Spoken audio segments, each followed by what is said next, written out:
Economist ने भी मजाक ही बना दिया मुर्तज़ा सोलंकी साहब का। वो भी उसको मिनट बाद दोबारा दोबारा पोस्ट कर रहे हैं। इनका ये कहना था कि ये उसको सहाफ़त सिखाएंगे द इकोनॉमिस्ट को।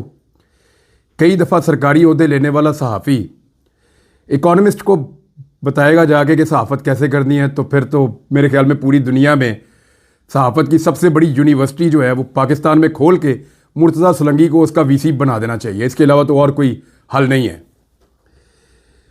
पहले इन्होंने इंडिया के साहिलों पे हमारा नाम रोशन किया जाके, जब बिलावल भुट्टो के साथ गए थे। गरीब मुल्क है, लेकिन जैसे ये लोग ट्रैवल करते हैं, हमारे दोस्तों का जो ट्रैवलिंग का हिस्ट्री है ना, सिर्फ आप वो देख लें। एक मखसूस टोला है सहाफ़ियों का जो सियासतदानों के साथ ट्रैवल करता है। 5-5 दर्जन मरतबा उनके लाइफ टाइम में ट्रिप है। 5 दर्जन का मतलब है 50 से ज्यादा लाइफ टाइम में उनके ट्रिप्स की तादाद है ये। कई वज़राए आज़म और कई वजीर उन मखसूस सहाफ़ियों के बगैर पाकिस्तान से कोई ट्रिप नहीं करते। वो जाते हैं, सरकारी खर्चे पर रहते हैं, इंजॉय करते हैं, फिर वापस आते हैं। तो ये इस तरह के सहाफ़ी जब सरकारी ओहदे लेंगे और फिर ये बताएंगे कि सहाफ़त क्या होती है, तो सहाफ़त का फिटे मुंह ये पाकिस्तान में ही कर सकते हैं। द इकोनॉमिस्ट का ये कुछ नहीं बिगाड़ सकते। अब वो चिढ़ा रहा है हर थोड़ी देर बाद, जलजला आता है ना बड़ा, फिर आफ्टर शॉक्स 1 2 3 4, ये सोलंकी साहब के लिए आफ्टर शॉक्स आ रहे हैं।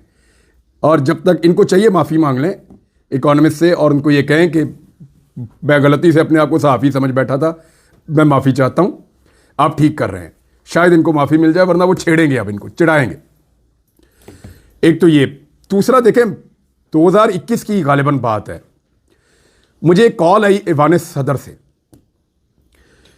उसमें मुझे आपको पता है ना, सदर पाकिस्तान के साथ भी एक पूरा सिस्टम होता है, उनके एडीसी होते हैं, उनके एमएस होते हैं, पूरा वो इनका निज़ाम होता है। मुझे कॉल आई जी, एक किताब की तकरीब रूनमाई है, तो आपने ईवान सदर तशरीफ़ लाना है और उसमें आपने कोई बात भी करनी है। आपने मेरी एक तकरीर सुनी होगी जिसमें मैं कह रहा हूं कि देखो तुम्हारी जमहूरियत का जनाजा निकल रहा है, दरवाज़ा खोलो, देखो तुम्हारी जमहूरियत का जनाजा निकल रहा है। उसे लगता है कि उसकी आवाज़ को, उसके ख्यालात को बांध के नहीं रखा जा सकता, बड़ी बड़ी फसीलों के पीछे उसकी सोच को कैद नहीं किया जा सकता। ये बात लोग अभी कोट कर देते हैं मुख्तलिफ पॉलिटिकल लोगों पे। एक्चुअली मैंने ये बात की थी डॉक्टर कासिम फतू के बारे में। उन्होंने एक किताब और लिखी थी। अब ये कौन साहब हैं? ये आप डॉक्टर आसिया अंद्राबी साहिबा, जो हमारी, हम उनको अपनी बड़ी बहन समझते हैं पाकिस्तानी, आसिया अंद्राबी साहिबा की बड़ी खिदमात हैं मकबूजा कश्मीर में। वहाँ मुसलमानों के लिए आवाज़ उठाने में उन्होंने बड़ी कुर्बानी दी है। उनके शौहर 30 साल से जायद हो गए हैं नेल्सन मंडेला से लंबी उनकी कैद है। डॉक्टर कासिम फतू साहब, नेल्सन मंडेला से लंबी उनकी कैद है। यानी अब मिसालें आप छोड़ दें, आप ये मिसाल भी एक ले लें, वो एक मुजाहिद जो अपनी आज़ादी के लिए, अपने हुकूक के लिए, अपने लोगों के लिए आवाज़ उठा रहा है। लगभग जिस दिन मैंने वो तकरीर की थी उस दिन वो 29 साल हुए थे।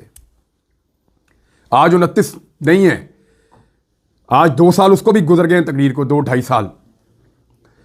तो वो उनको तकरीबन 31 साल के करीब हो गए हैं या इससे ज़्यादा।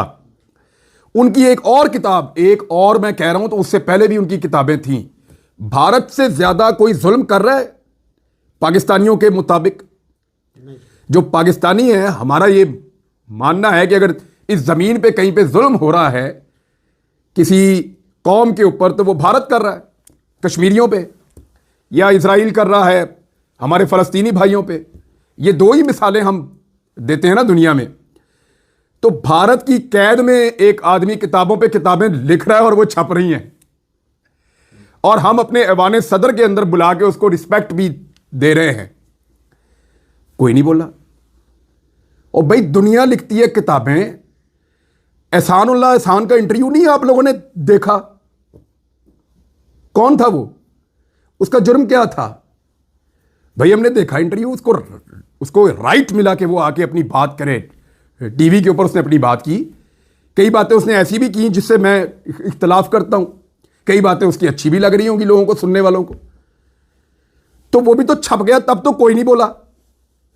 अब जो लोग हिस्सेदार थे उन चीज़ों के, या जो कह रहे थे उस वक्त, अब वो सहाफ़ी छलांगे मार रहे हैं लंबी लंबी कि जनाब इमरान खान ने आर्टिकल क्यों लिख दिया। ओ भाई, दुनिया में प्रैक्टिस है, लिखने पढ़ने वाले बंदे लिखते ही होते हैं, लिखने पढ़ने वाले बंदे लिखने पढ़ने का ही काम करते हैं, वो यही काम करेगा। उसको आप, यानी ये तो मुमकिन ही नहीं है कि आप इंफॉर्मेशन छीन लें इस दौर में किसी से। वो अगर कैद में है, उसको इंफॉर्मेशन मिल रही है, वो उसका एनालिसिस तो करेगा, और अगर वो कुछ लिख रहा है और वो पब्लिश हो जाता है, इसमें प्रॉब्लम क्या है? क्या भुट्टो साहब की किताबें नहीं आप पढ़ते? या और मौलाना मौदूदी साहब ने जो कुरान पाक की तफसीर लिखी, उसका एक मेरे पास एक कुछ जल्दें मेरे पास हैं, उसमें शुरू में उन्होंने कहा कि मेरा ये काम बार बार, तो इस मर्तबा मैं लंबा, तो मैं यहाँ पे तवज्जो के साथ और गौर के साथ अब इसको कर पाऊंगा। फिर उन्होंने शुक्रिया भी अदा किया, कुछ जो माविन थे, मदद कर रहे थे लोग।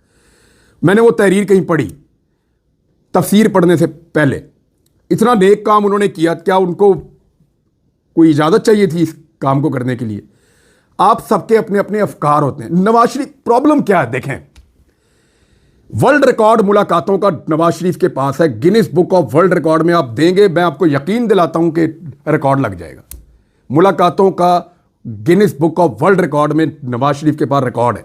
जेल में मुलाकात, जेल में हमने निकाली थी, एवरेज 20 के करीब मुलाकातें रोज की निकल रही थी। हालांकि कुछ दिन छुट्टी भी होती है, मुलाकातें नहीं हो सकती बीच में, लेकिन नवाज शरीफ साहब का जो है वो रिकॉर्ड है मुलाकातों का। तबाही मुलाकातें मियां साहब ने फरमाई हैं जेल के अंदर। सहाफ़ी हमारे साथ मौजूद हैं दोस्त, वो कहते हैं 14-15 बंदों का एक पूरा वो बनता था ऐसे दायरा, कुर्सियां लगती थी, मियां साहब तय करते थे, लिस्ट आती थी कि इसको बुला लो, इसको बुला लो, इसको। जिस बंदे ने लिस्टों पे गुड लगाए हों और क्रॉस लगाए हों, उसको क्या पता आर्टिकल कैसे लिखते हैं। इनकी टोटल कारकर्दगी जेल के अंदर जो लिस्ट बाहर से आती थी लिख के उर्दू जबान में, उसके ऊपर क्रॉस या गुड लगाने की है। वो कहां से आर्टिकल पढ़ नहीं सके, ये कभी तो लिखेंगे ये आर्टिकल। दूसरा, शहबाज शरीफ साहब का मैंने अपनी आंखों से देखा, दोपहर का खाना नीचे लिखा हुआ जनाब मुझे ये चाहिए, ये चाहिए, ये चाहिए, ये चाहिए, ये चाहिए। सेहतमंद आदमी इतना नहीं खाता, मैंने इस पे वीलॉग किया था उस दौर में, इनकी अपनी राइटिंग का मैंने देखा था। सेहतमंद बंदा इतना खाना नहीं खाता जो रायवंड में बना के इनकी लिस्ट जाती थी, इनके मुलाजिम लेके नाश्ते के टाइम जब आप खाना खा लें ना घर में, आपको कोई पूछे आपने दोपहर में क्या खाना, तो आप कहते हैं दोपहर में पूछी, पेट भरा हो तो बंदे को याद ही नहीं होता कि क्या खाना है। वो नाश्ते के टाइम जो लिस्ट बनाते थे ना दोपहर के और रात के खाने की, वो मैंने देखी है। अब खानों की लिस्टें बनाने वाले, मुलाकातों की लिस्टें फाइनल करने वाले जब ये देखें कि उनका मुखालिफ आर्टिकल लिख रहा है, भाई गश तो पड़ेंगे। मामला ये है कि हमारे वो सारे दोस्त जो बहुत लीडर नहीं लिख सकती, बल्कि अगर वो खुद लिख दें तो वो उसको पढ़ नहीं सकती, ये हालात है। अच्छा इमरान भाई, मेरा क्वेश्चन ये है कि इस वक्त रिटर्निंग अफसरान जो हैं वो सिर्फ पाकिस्तान तहरीक इंसाफ के जो उम्मीदवारान हैं उनके कागजात नामजदगी मुस्तरद कर रहे हैं, और ये हमने प्रैक्टिस देखी। अब मामला हाई कोर्ट में है। क्या आपको, एक तो इस सारी जानिबदारी के हवाले से आप क्या राय रखते हैं, और दूसरा क्या आपको इलेक्शन होते नज़र आ रहे हैं? क्योंकि आज सेक्रेटरी इलेक्शन कमीशन ने इस्तीफ़ा दे दिया है, सेनेट से करारदाद मंजूर हो गई है, और हर तरफ जो है वो यही बातचीत हो रही है कि इलेक्शन जो है वो बर वक्त होते दिखाई नहीं दे रहे। देखिए, ये इलेक्शन होंगे और वोट पड़ेंगे तो इमरान खान इलेक्शन जीत जाएगा, ये सबको पता है, आप लोगों को, पब्लिक को भी पता है, सारे ही जानते हैं। अब जितने टैक्टिक्स हमने माजी में देखे पॉलिटिकल पार्टीज के खिलाफ, वो तो हमने देखे। इस दफ़ा हमने नए एक्सपीरियंसेस भी किए, बहुत सारी नई चीज़ें भी हमने देखी, वो हुई हैं। पीटीआई के खिलाफ ऐसी चीज़ें हमने देखी, एक्सरसाइज की, निज़ाम लेके, वो पहले हमने कभी देखी नहीं थी। ऐसी चीज़ें हुई हैं, और ब्यूरोक्रेट्स जो हैं वो ज़्यादा आसानी से इन चीज़ों को प्रैक्टिस कर लेते हैं।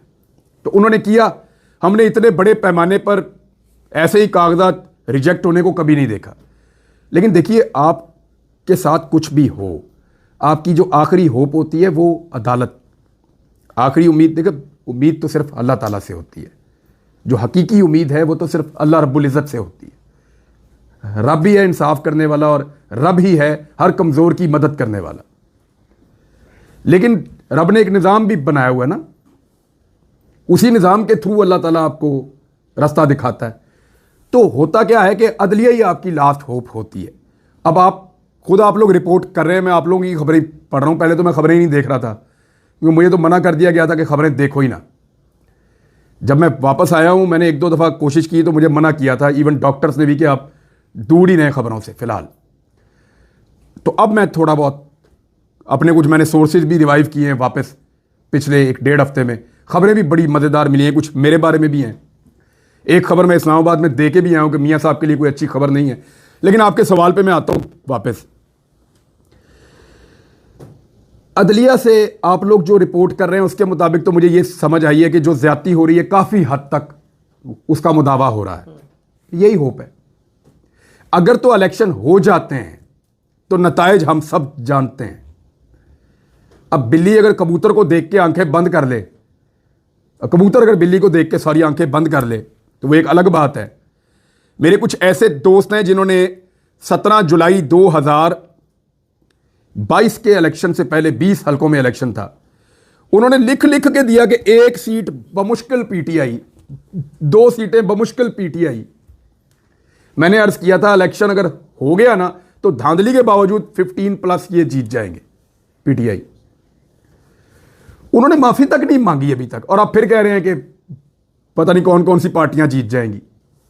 लाहौर से पीपल्स पार्टी को जितवा रहे हैं।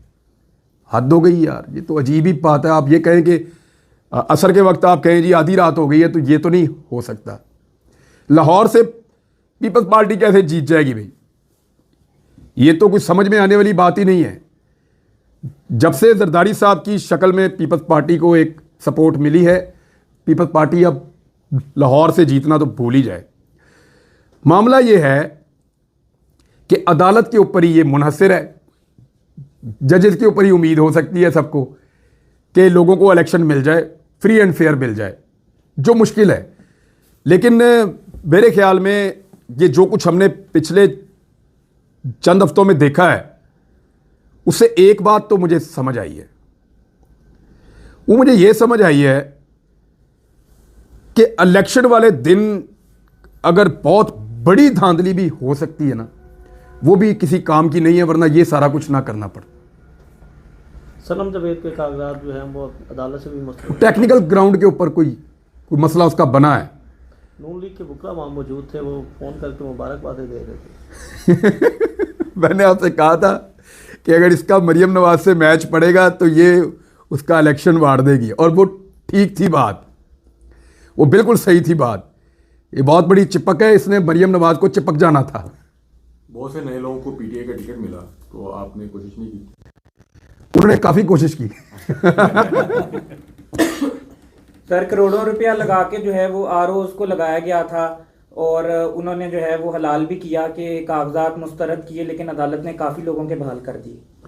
अच्छा, करोड़ों रुपए का तो कोई सबूत मौजूद नहीं है, लेकिन उन्होंने गलत किया इसका सबूत तो मौजूद है। मतलब कि मुख्तलिफ हलकों से मुस्तरद होने वाले कागजात नामजदगी कॉपी पेस्ट पे मुस्तरद हुए हैं। एक ही तरह का कंटेंट है सारा, ये तो मुमकिन नहीं है। अब जिस तरह के वो मुस्तरद हुए उसी तरह वो एक्सेप्ट हो गए अदालत में जाके। ये देखें, शर्मिंदगी वाली कितनी बात है। शायद कोई शर्म ही खत्म हो गई है। ब्यूरोक्रेट्स को ये सोचना चाहिए था कि जो हम काम कर रहे हैं ये अदालत में जाके रिवर्स हो जाएगा। आप कोई फैसला